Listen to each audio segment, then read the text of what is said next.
Hi there, it's Dan Wilson here again with one of our weekly video roundup for Tamebay TV.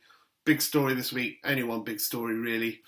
Rakuten in the UK is shutting down, and not only the British operations, there's an office in Cambridge which is going, but also their activity in Austria and Spain. It was announced this week and will come into effect at the end of August or some point in August. There hasn't been an exact date specified.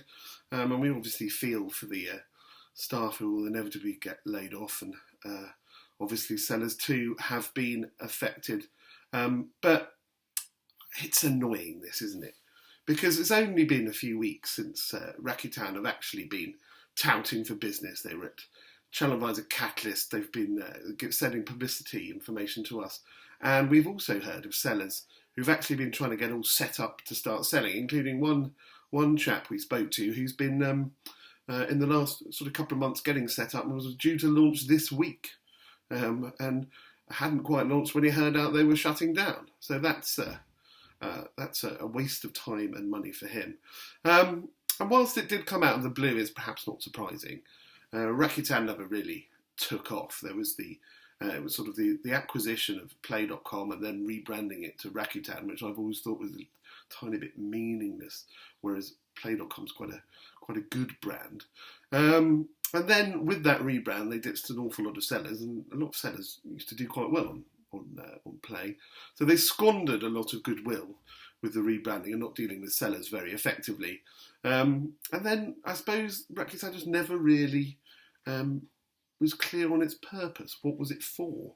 What was it going to do? Where did it sit with the competition? It just sort of existed. So, not a surprise. So what's it mean elsewhere? I mean, first of all, they're ditching one of the biggest markets in the world with the UK. I cannot see them coming back for this. They've squandered the goodwill.